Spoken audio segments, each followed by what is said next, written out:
Alors, je m'appelle Lingen Sia, je suis auteur du livre Le guide du blogueur aux éditions Erol. Je suis formateur et consultant en communication digitale. J'interviens dans une école qui est l'ECITV et aussi une autre qui est l'EFICOM à Paris, où je donne des cours de technique rédactionnelle. Et enfin, ma grande passion, c'est d'accompagner des aspirants entrepreneurs, des porteurs de projets à lancer un business et ma méthodologie, c'est de les amener à d'abord créer du contenu à travers le blogging, une chaîne YouTube, un podcast, autour de leur passion, et puis à lancer un business à partir de là.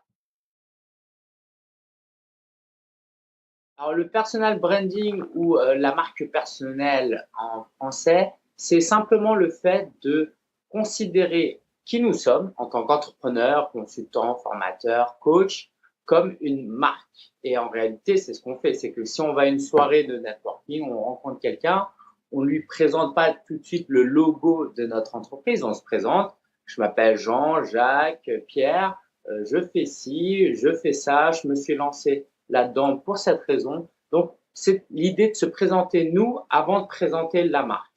Et l'idée, c'est de créer un lien plus facile avec nos prospects en gagnant leur confiance. Et aujourd'hui, on est dans une économie où, à moins d'avoir une grande marque comme Apple ou Google que tout le monde connaît, pour 99% des entrepreneurs que nous sommes, nous avons besoin de créer un lien d'authenticité, de confiance à travers la relation qu'on a avec les gens. Donc, sur le web, concrètement, ça consiste à quoi? Ça consiste à, par exemple, quand on fait des vidéos, à montrer notre visage, à faire des podcasts audio où les gens entendent notre voix, à faire des publications sur les réseaux sociaux, sur Instagram et LinkedIn, où il y a un peu une touche personnelle, où on raconte des anecdotes. Et l'idée, c'est vraiment de créer du lien avec nos prospects, qui ne nous voient pas simplement comme un vendeur, mais comme un ami sur le web avec qui éventuellement on peut créer une relation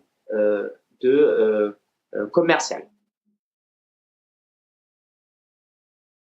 Alors le social selling, dans social selling, il y a deux mots qui est social et selling, et on est dans une phase où on va chercher à vendre. Le personal branding, si vous voulez, dans le monde de l'entreprise, on va plutôt dire que c'est de la communication. Okay, quand il s'agit de vente, bah, c'est l'aspect commercial, l'aspect marketing. Donc le social selling, c'est d'utiliser les réseaux sociaux pour rentrer en contact avec nos prospects, idéalement d'avoir une première approche où on leur apporte de la valeur, où on crée un lien dans un certain contexte pour après vendre quelque chose.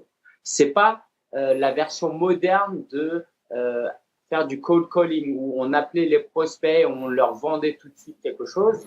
L'idée là, c'est d'avoir un aspect social, un aspect un peu plus humain. Donc concrètement, par exemple, sur LinkedIn, pour les entreprises qui sont en B2B, c'est très intéressant de publier régulièrement, et moi j'encourage chacun à publier un minimum 2-3 fois par semaine, des photos, des vidéos ou simplement du texte pour apporter de l'aide à nos prospects potentiels pour que le moment où on veut passer à une deuxième phase où on veut vraiment vendre, ce soit plus facile. C'est-à-dire que si quelqu'un a vu nos publications, notre passion, notre enthousiasme vis-à-vis d'un produit ou d'un domaine, d'une industrie, au moment où on va la contacter en un à un, on va lui dire voilà, je vends ça, je propose ça comme service et c'est plutôt en quoi je peux vous aider. D'ailleurs, hein, c'est pas forcément tout de suite ce que je peux vous vendre, mais en quoi puis-je vous aider, quels sont vos besoins et d'entamer une discussion. Ça ressemble vraiment à du networking et après à vendre. Et naturellement, les gens ne sont pas bêtes non plus. Ils savent que vous êtes quand même là pour vendre. Mais c'est au lieu de tout de suite vendre quelque chose, créer un lien, apporter de la valeur et puis vendre en utilisant les médias sociaux. Aux États-Unis, il y a des marketeurs qui proposent la formule suivante qui est le Know, Like and Trust. L'idée, c'est de se faire connaître, de se faire apprécier et qu'on gagne la confiance des gens. À partir du moment où on a la confiance des gens, on peut vendre beaucoup plus facilement. Donc, sur les réseaux sociaux, la première chose à faire, c'est de se faire connaître. Donc, déjà, c'est d'utiliser les réseaux sociaux que nos prospects utilisent. Si on vend des habits, il faut aller sur Instagram. Si on vend de la prestation informatique, il faut aller sur LinkedIn. Donc d'abord, on va où ils sont. Et puis, on est là pour apporter des conseils. Dans un contexte RGPD ou sécurité, cybersécurité, l'idée, c'est de faire ce qu'on appelle la curation de contenu. On peut prendre des vidéos YouTube qu'on partage sur notre réseau, sur LinkedIn. On peut apporter nos propres conseils, écrire un texte et donner un conseil. On peut se filmer avec un smartphone, avec un minimum de luminosité et pas de nuisance sonore, donner un conseil en 2 minutes, la publier sur LinkedIn. Ça va nous faire connaître parce que le contenu, s'il est liké et partagé par les gens, ça va nous faire connaître. La deuxième étape, c'est de se faire apprécier. Comment on fait pour avoir l'appréciation des gens? Si on prend le livre Influence et manipulation de Cialdini, il parle de la loi de la réciprocité. C'est que si vous donnez, plus vous donnez de conseils, et donc on parle de ce qu'on a fait tout à l'heure et on continue à le faire de manière constante, les gens vont avoir ce sentiment d'être redevables envers vous, de vous devoir quelque chose. Donc, plus vous faites ça, plus ils vont vous apprécier parce que vous êtes généreux. Et puis, il va vous voir souvent et quand il aura besoin d'acheter un produit que vous vendez, il va penser à vous. Et si on fait ça de manière constante, pendant des mois, voire des années, là, on va vraiment gagner la confiance des gens. Pourquoi? Parce qu'ils savent qu'on est sérieux, qu'on est passionné. On fait ça depuis quelques années pour peu que quand ils nous posent des questions en commentaire ou ils nous envoient des messages en privé ou un email et qu'on répond à leurs questions de manière généreuse et altruiste, ils vont comprendre que nous sommes quelqu'un de confiance, qui sommes vraiment là pour aider. Et puis, s'ils ont besoin d'acheter, ils comprendront aussi que nous sommes des vendeurs et qu'on vend quelque chose. Donc, c'est quelque chose qui peut prendre du temps. Il faut être patient. Et c'est pour ça que c'est important de s'y mettre le plus tôt possible. Et vraiment, la chose à retenir, c'est ce qu'on appelle aussi le marketing de contenu. C'est de donner du contenu un maximum et les gens viendront vers nous naturellement. Ça, c'est vraiment la stratégie globale. Alors, je pense concrètement, très franchement, que dans toutes les industries, on doit utiliser le personal branding et le social selling. Pourquoi? Parce que aujourd'hui, le consommateur, sa première réaction face à une offre, c'est est-ce que je peux faire confiance à cette marque? Moi, par exemple, quand je vois, pas plus tard qu'il y a une demi-heure, j'étais sur Instagram et je voyais une publicité, j'ai appuyé dessus, j'ai regardé l'outil, mais je voulais aller voir qui était derrière cet outil. Et là où les Français, on est beaucoup plus mauvais que les Américains, c'est que quelquefois, il n'y a même pas de page à propos. Et quand on va sur la page à propos, il y a peut-être une ligne ou deux où il y a le PDG, le fondateur, alors que les Américains, ils vont jusqu'à mettre les photos de toutes les personnes qui sont dans l'entreprise. Et donc, il y a une relation de confiance qui se crée parce que sinon, il y a cette idée que, mais pourquoi il se cache? Qui est cette personne? Parce qu'on est dans une économie où des bons produits, c'est pas ça qui manque. Ce qui manque, c'est est-ce que je peux faire confiance à cette entreprise si je donne mon numéro de carte bancaire? Si je m'implique pour 1 an, 2 ans, est-ce que cette entreprise va encore être là? Est-ce que cette entreprise travaille en toute éthique, a des valeurs qui correspondent aux miennes? Donc, si je n'ai pas ces informations-là, en face de moi, j'ai rien d'autre que un produit. Alors qu'aujourd'hui, les gens, ils ont besoin de travailler avec des gens qui leur rapportent une certaine confiance. Donc, pour ça, le personal branding, je pense que c'est extrêmement important. Maintenant, évidemment, que plus on vend un produit qui est cher et sophistiqué et qui exige de l'éducation, plus il va falloir jouer sur le personal branding. Au bout d'un moment, si vous vendez un mug ou une tasse, bon, les gens ne vont pas se poser 10 000 questions. Pourquoi? Parce que ce n'est pas très cher et ce n'est pas quelque chose de très sophistiqué. Si vous vendez un nouveau produit, vous vendez des prestations en tant que consultant et que vos journées elles coûtent 1 000 €, vous comprenez bien que la personne qui a besoin d'engager un consultant, il se dit, OK, tous les consultants là, ils m'ont l'air bons, je regarde leur CV, ils sont tous excellents. Qu'est-ce qui fait que je vais prendre cette personne plutôt qu'un autre? Eh bien, c'est ce qu'elle dégage, la personnalité qu'elle dégage, si elle est authentique, si elle est sympa, et si vraiment elle donne envie de travailler avec nous. Et donc, c'est pour ça qu'on est obligé de montrer notre visage, de faire des vidéos. Et encore aujourd'hui, c'est pas obligatoire, mais ceux qui jouent la carte du personal branding vont s'en sortir beaucoup mieux que les autres. Mais dans 10 ans, par exemple, ce sera obligatoire.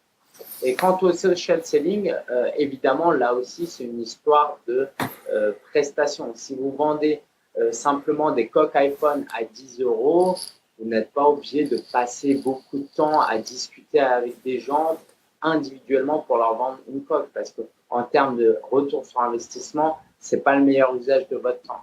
Mais si vous vendez des prestations à 1 000 euros, 2 000 euros ou 10 000 euros, là, vous êtes obligé de prendre du temps en un à un. Et le web a comme avantage de vous permettre de toucher beaucoup de personnes en même temps. Alors qu'avant, on devait envoyer un fax ou un courrier à une personne et appeler une personne au téléphone et aller à un déjeuner en un à un. Aujourd'hui, derrière son écran, en 1 heure, on peut contacter des dizaines et des vingtaines de personnes avec parfois une relation qui peut être plus forte qu'en présentiel. On a tendance à penser, et c'est normal, que c'est plus intéressant de rencontrer quelqu'un dans une soirée networking et durant un déjeuner, ce qui en soi est vrai selon moi. Mais le web apporte par exemple le fait que si vous me contactez et que vous cherchez à me vendre quelque chose sur LinkedIn, moi je peux aller sur votre profil et regarder tout votre profil, toutes vos expériences. Je peux aller voir vos recommandations. Et donc, je peux en savoir parfois beaucoup plus que si vous faites juste une bonne apparence lors d'un déjeuner. Ça va forcément ensemble. C'est-à-dire que si on fait du personal branding après et qu'on est un entrepreneur individuel, c'est naturel que la prochaine étape, quand les gens apprennent à nous connaître et nous apprécient, de leur vendre quelque chose. Et ça va même se faire naturellement et facilement. Pourquoi? Parce que ça va être juste quelqu'un qui va discuter avec vous, qui va vous laisser un commentaire, et puis vous allez répondre en mettant le lien de votre produit. Quant au social selling, évidemment que quand vous allez à la rencontre de quelqu'un, mais que vous ne mettez pas votre vrai visage, votre vraie photo, vous mettez juste un logo, ça va être beaucoup plus difficile de créer un lien. Donc, les deux vont de pair, ça va ensemble, et puis c'est une logique. C'est-à-dire que celui qui fait que du personal branding et qui ne veut pas vendre, il a des difficultés, c'est-à-dire qu'il a des problèmes profonds liés à la vente, au commercial. Et celui qui fait que du social selling sans travailler son personal branding, eh ben, il a un problème, c'est qu'il ne cherche pas vraiment à gagner la confiance des gens. Et en fait, il utilise les réseaux sociaux comme un outil de prospection gratuit, ce qui peut marcher, évidemment, mais sur le moyen et long terme, ça ne marchera pas aussi bien qu'une stratégie plus globale.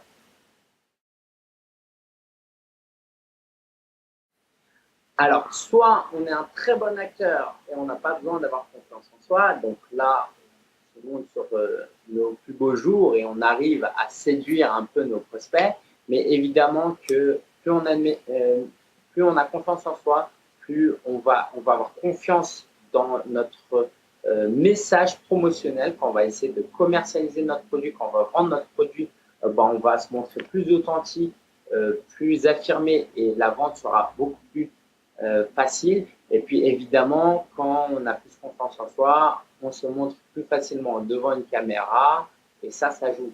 Donc moi, par exemple, dans les clients que j'accompagne, beaucoup se disent par défaut, je ne veux pas faire de la vidéo. Je ne veux pas. Même si ça marche, je ne veux pas. Et en fait, derrière, c'est un problème de confiance en soi. Donc forcément, on part avec un désavantage si nos concurrents, eux, utilisent une plateforme comme YouTube, qui est vraiment le deuxième moteur de recherche le plus utilisé. Donc, c'est important de prendre soin de soi. Alors là, il y a des conseils que je peux donner, mais les plus simples, c'est prendre soin de votre de ce que vous mangez, faites du sport, habillez-vous bien. Quand vous allez à des réunions de networking, voilà, parfumez-vous un minimum. C'est des petits détails qui font qu'on a plus confiance en nous. Et en réalité, la chose la plus profonde qui peut vraiment faire la différence, c'est est-ce que vous croyez en votre capacité d'entrepreneur à apporter de l'aide à vos clients? Si vous n'êtes pas sûr de la qualité de votre produit, ça va être beaucoup plus difficile. Quand vous avez des bons produits et que vos clients vous font des bons retours, c'est beaucoup plus facile après de vendre parce que on sait, on a une certitude. Et c'est quand il y a une incertitude qu'on perd confiance en nous et que là, du coup, c'est beaucoup plus difficile. difficile de vendre. Alors, la première chose à savoir, c'est de se fixer un objectif. Ça, c'est vraiment important. Quelle que soit notre technique de commercialisation, c'est de se fixer un objectif. La deuxième chose que moi, j'ai négligé pendant très longtemps, c'est de s'organiser un minimum, d'avoir des outils. Okay, moi, il y a un outil que j'aime bien, c'est Pipedrive, qui est un outil où on fait rentrer nos prospects et après, en fonction de nos échanges et de l'avancement de notre relation, il y a des colonnes qui nous aident à positionner où est notre prospect et de l'amener jusqu'à la vente. Donc, avoir une stratégie, une destination, avoir un bon outil, okay, des bonnes baskets pour bien courir, pour moi, c'est déjà deux choses importantes. Troisième chose, c'est maintenant, il va falloir savoir où sont nos prospects. Okay, pour faire très simple aujourd'hui, si vous faites du B2B, c'est LinkedIn. Si vos prospects n'y sont pas encore cette année, ils le seront l'année prochaine, faites-moi confiance. Si vous faites du B2C, c'est Instagram. Okay, si vous visez des 20 à 50 ans, voire 60 ans même, c'est Instagram. Si vous utilisez, si vous visez plus des 40 à 40 ans et plus, c'est Facebook. Mais évidemment, l'idée, c'est d'utiliser un maximum ces réseaux sociaux.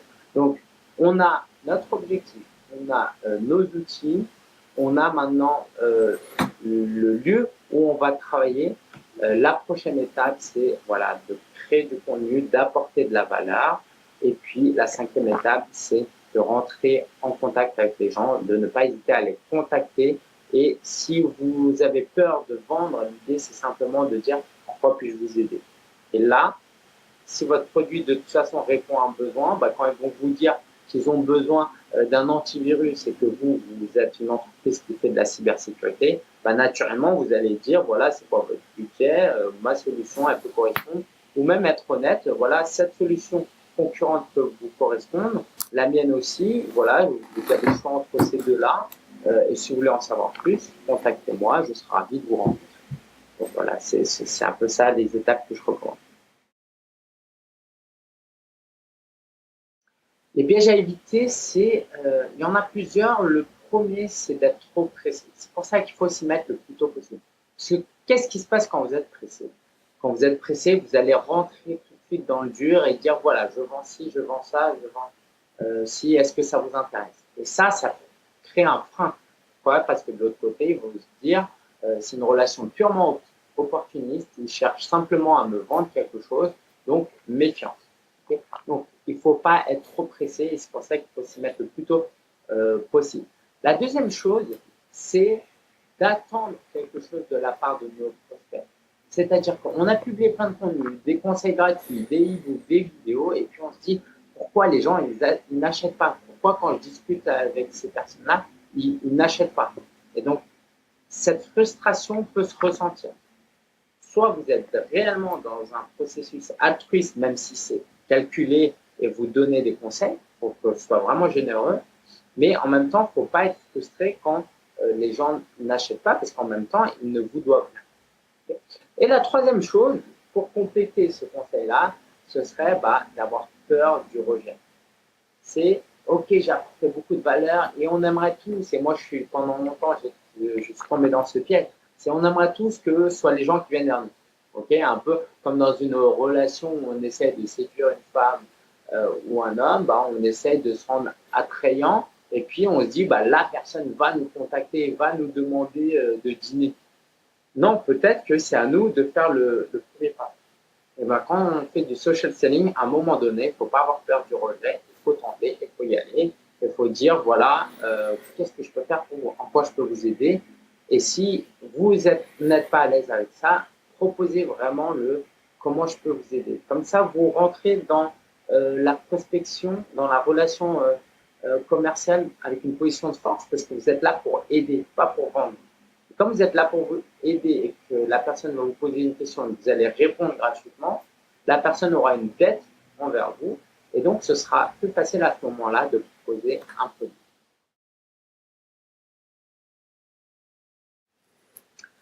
Alors, typiquement, dans le networking, c'est ce qu'il faut faire. C'est que quand vous allez discuter avec des gens, c'est très important de se montrer authentique et de se mettre de respecter les standards.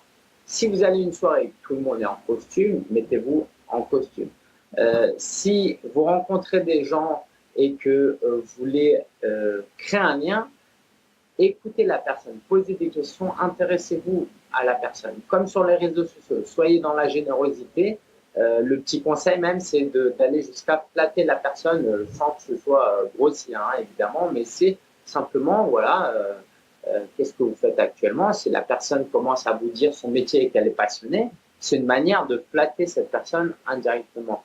Et puis, niveau social selling, quand vous avez un bon lien avec la personne, si vous pensez que la personne est vraiment un prospect qui peut être intéressé, j'irais jusqu'à dire que, en fonction du niveau de prix, hein, de ce que vous vendez, offrez une consultation gratuite, montrez à la personne que vous êtes là, encore une fois, pour aider. Et puis, une fois que vous avez apporté cette aide-là, n'hésitez pas à proposer de la vente. Mais si on a la possibilité de rencontrer des gens, j'invite vraiment les gens à déjeuner, prendre un café le plus souvent possible avec des prospects. Le livre de Brian Tracy, No Excuses, dit ça. Il dit que le business, réussir la vente, c'est passer un maximum de temps possible avec des prospects le plus qualifiés possible. Donc, si vous passez le plus de temps possible avec des prospects qualifiés, là, vous augmenterez vos ventes.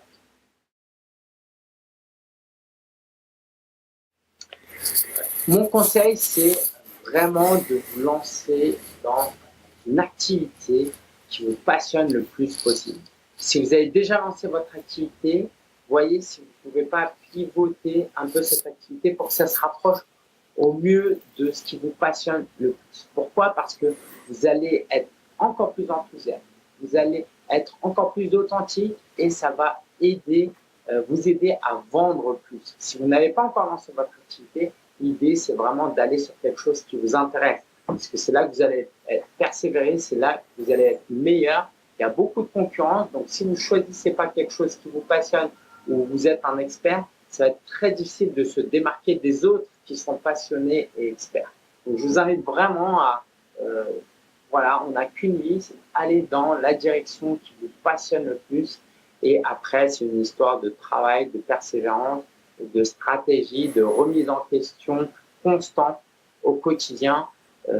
Et si on essaie d'appliquer tout ça, les choses se passent plutôt bien normalement. Après, c'est une histoire de combien de temps ça va mettre pour réussir.